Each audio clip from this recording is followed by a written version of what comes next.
오늘 포스코 퓨처엠이 1조 1,000억 원 규모의 유상증자를 발표했습니다. 그걸 보기 전에 먼저 실적 발표 자료를 좀 가볍게만 좀 보면 전체 매출 중에서 60%가 2차전지 사업인 양극재, 음극재 쪽에서 나오고 있고 나머지 40%가 기초 소재입니다. 전 분기의 실적이 워낙 안 좋았기 때문에 이번에 2차전지 사업 부분에 있어서는 양극재와 음극재 모두 판매량이 좋아서 매출액도 증가해주고 영업이익도 큰 폭으로 개선이 되었습니다. 이걸 받쳐주는 게 기초 소재 쪽에서 매출액은 비슷했지만 영업이익이 2배로 반등해주면서 전반적으로 흑자 전환을 달성했고요. 회사의 재무 현황을 보면 부채랑 자본 쪽에서의 특이사항은 없습니다. 다만 회사의 매출 채권, 재고 자산 모두 다 그냥 무난하게 관리가 되고 있지만 이 현금성 자산 자체가 전분기에 7,156억 원에서 4,599억 원으로 2,557억 원의 현금성 자산 유출이 있었습니다. 이걸 보면 지금 포스코 퓨처엠은 턴어라운드를 해야 된다는 미션과 기존에 진행해오던 확장에 투입될 자금 또한 필요한 상황으로 보여지고 이 배경에 유상증자가 있다라고 보시면 되겠습니다. 유상증자 공시는 주요사항 보고서와 특수관계인의 유상증자 참여 이렇게 두 개가 있고요. 해당 내용에 대해서 더 깊게 보고 싶다면 지분증권 요거를 눌러서 보시면 됩니다. 일단 이번 유상증자 결정에 투입되는 자금은 1조 1,000억 원인데 그중에 절반이 타법인 증권 취득 자금이고 나머지가 운영자금과 시설자금으로 나뉘어서 들어갑니다. 현재 시외에서 빠지고 있어서 예정 발행가가 95,800원인데 신주 배정 기준일이 6월 17일이기 때문에 이 거래일 전을 반영한다면 6월 13일 정도부터 홀딩한 사람들, 이때까지 보유한 주주들에게는 신주를 배정받을 수 있는 권한이 부여됩니다. 그 이후에 구주주는 7월 21일부터 신청할 수가 있고요. 자세한 내용을 들여다보려면 지분증권을 봐야 됩니다. 이 전체 자금들 중에서 타법인 증권 취득자금이 절반으로 할당되어 있는데 이게 어디로 투자되고 어느 시점에 투자되는지를 좀 알아야지 증자를 참여할지 말지를 결정할 수가 있고요. 일정들에서 확인하고 싶으시면 여기 들어가셔서 공모 개요를 들어가시면 각각의 발행가의 확정 일정들, 권리락 언제인지 이런 것들을 좀 보실 수가 있습니다. 참고로 확인하셔야 될 내용 중에 또 하나가 특수관계인의 유상증자 참여입니다. 이건 아예 제3자가 아니라 포스코 홀딩스가 참여하는 겁니다. 왜냐하면 지금 포스코 홀딩스가 포스코 퓨처엠의 지분을 60% 가까이 들고 있기 때문에 홀딩스도 주주입니다. 그래서 이 증자에 참여를 하는 것이고 출자 금액이 총 5,255억 원이고 전체 증자 자금이 1조 1,000억 원이니까 전체 증자 자금의 절반 정도는 포스코 홀딩스가 부담하는 거고 나머지 자금들을 가지고 우리 사주조합에 나눠주고 나머지는 일반 주주들이 참여하는 형태인 겁니다. 그래서 모집 또는 매출에 관한 일반 사항에서 공모 개요, 방법, 가격 결정 방법 이런 것들은 사실 증자를 참여하냐 마냐를 먼저 결정한 다음에 봐야 되기 때문에 증자를 참여할까 말까를 좀 고민하시는 분들 입장에서는 이 자금의 사용 목적을 좀 보셔야 됩니다. 전체 1조 1,000억 원 중에서 이 자금들이 어디에 들어가게 될지. 자, 앞서 나왔듯이 타법인 증권 취득 자금이 총 6,300억 원으로 전체 중에 절반 가까이를 차지하고 있다고 했죠. 그 중에서 북미 생산 능력 확보를 위한 현지 법인 투자에 3,534억 원을 투입하는 거고 이건 당장 올해부터 투입되는 겁니다. 그래서 미국 제너럴 모터스와 2차전지 배터리 소재 제조 합작법인 투자에 쓰이는 것이고 25년도부터 27년도까지 진행되는 천연 흑연 공급망 완성을 위한 구형 흑연 생산법인 투자 이거는 미국이 아니라 국내 생산 거점입니다. 여기 2,773억 원 투입하고 25년부터 27년도까지 투입이 됩니다. 참고로 27년도까지 유예가 되어 있긴 하지만 흑연을 중국산 흑연으로부터 좀 탈피를 해야 됩니다. 우리나라 기업들도. 그래서 포스코 퓨처엠 측에서는 이 천연 흑연 투자를 진행하고 있다. 이렇게 두 개의 투자를 진행하고 있다는 것을 확인하시면 될 것 같고요. 시설 자금에도 국내 양극재 생산 능력 확보를 위한 시설 투자, 광양 양극재 5단계 연 53,000톤 규모 하이니켈 NCA 제조시설 투자입니다. 이것도 올해부터 시작돼서 내년까지고요. 정비성 및 공정 개선 투자, 기존 설비에 대한 정비성 투자 및 2차전지 소재의 생산 공정 개선 투자입니다. 이것 또한 1,178억 원. 나머지가 운영자금에 있어서 전구체 공장 원료금의 운영자금인데요. 자, 냉정히 보면 원래 이러한 자금들은 회사의 자체 자금을 가지고 투입해서 해결하는 것이 좋으나 운영자금의 전체 자금의 4분의 1 정도, 그러니까 20%에서 25% 정도를 투입해서 이 원재료 매입대금 지불용으로 쓰고 있는 겁니다. 그래서 전체 1조 1,000억 원을 빌리는 것들 중에서 80% 가까이는 확장성 있는 투자를 위한 목적으로 자금을 조달하는 것이기 때문에 꼭 나쁘게만 볼 것은 없다라고 좀 생각이 듭니다. 여기 또 나와 있는 내용이 타법인 증권 취득자금의 상세 내역도 나와 있습니다. 이거는 꼭 보시는 게 좋을 것 같은데, 이전에 이미 2025년도 2월 24일 타법인 주식 및 출자증권 취득결정 공시를 통해 관련 내용을 공시한 바가 있습니다. 그래서 이번에 새로 나온 게 아니라 일전에 예고를 해놨던 내용들을 증자를 통해서 자금을 조달하는 것이고요. 여기서 좀 주목하셔야 될 거는 이걸 하기 위해서 총 4,894억 원의 추가 출자를 진행을 해야 됩니다.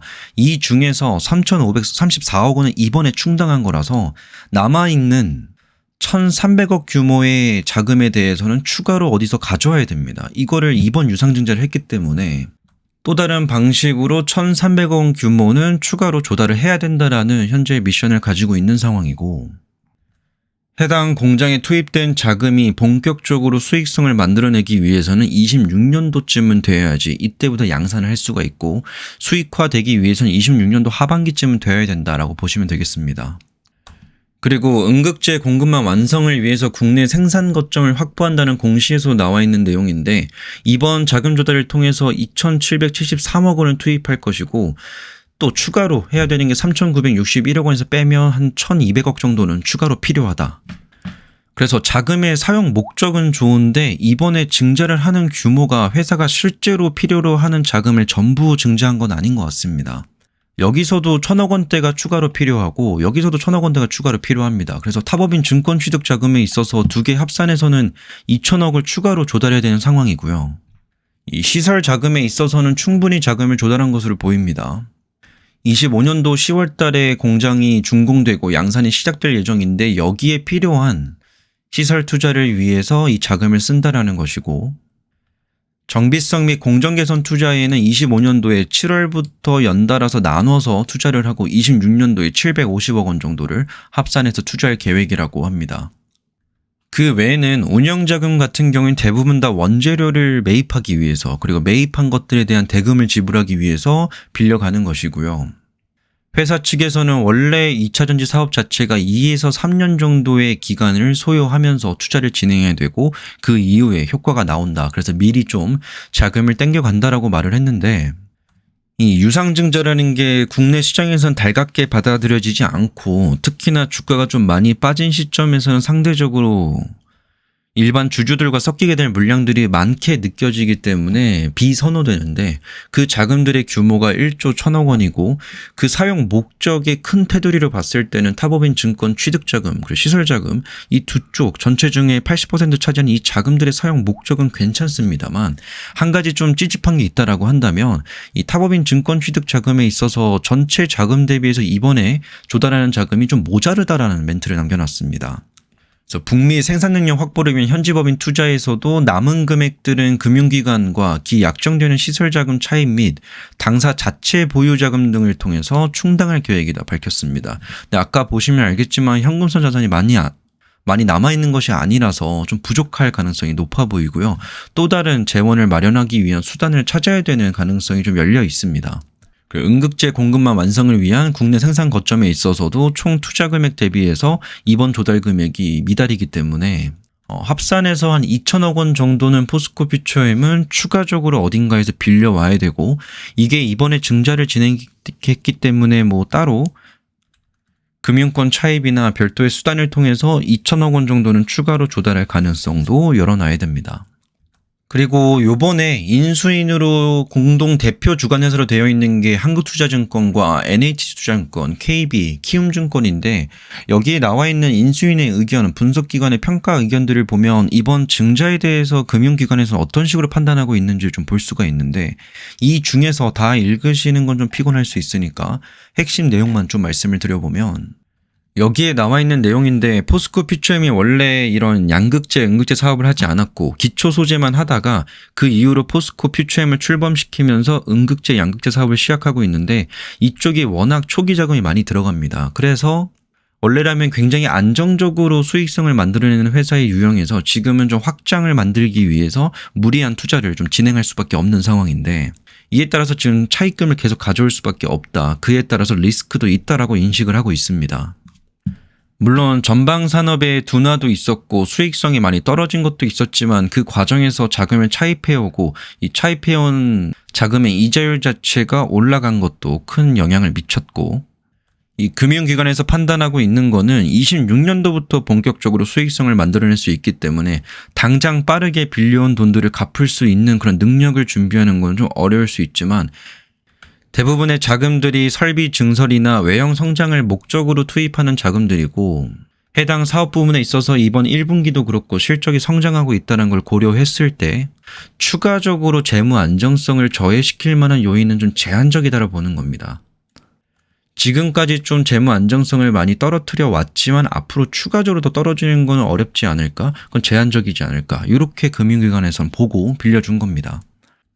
대부분의 유상증자가 그렇듯이 잔액 인수에 대한 사항들도 나와 있습니다. 그래서 공동주관사인 한국, KB, NH, 키움증권에서 만약에 이번에 유상증자를 진행하고 1조 1천억 원 중에서 절반 가까이를 포스코홀딩스가 가져가고 나머지 자금을 지금 일반 주주들이 하죠. 근데 이 일반 주주분들 입장에서 증자를 포기하시는 분들도 있을 겁니다. 그렇게 해서 남는 잔액에 대해서는 이 회사들이 공동으로 인수를 하게 되고, 비율이 가장 높은 거는 한국투자증권이 35%로 대부분을 가져갑니다. 그래서 증자는 일단 성공해요. 근데 지금 아마 포스코 퓨처엠 홀딩 하시는 주주분들 입장에서는 주가가 이렇게 떨어졌는데 증자를 한다고 라는 생각을 좀 많이들 하실 것 같습니다. 그래서 요 증자 내용까지 좀 다루어 봤는데요. 여기서 가장 중요하게 보셔야 될 거는 뭐 특정한 일정들에 대해서는 공모 개요, 요거를 보시면 좀 명료하게 나와 있지만 그 전에 먼저 파악을 하셔야 되는 거는 자금의 사용 목적입니다. 이 사용 목적의 세부 사항들을 보시면서 회사에서 밝혀낸 내용만 보면 26년도부터 빨라야지 상반기 하반기 사이쯤에 수익성이 인식될 것 같은데, 1년 동안 준비하는 그 과정에 필요한 자금인 1조 1천억 원의 유상증자에 대해서 주주 입장에선 동의하냐 안 하냐에 따라서 증자를 참여하냐 마냐로 나뉘어질 것 같습니다. 오늘 영상은 여기까지입니다.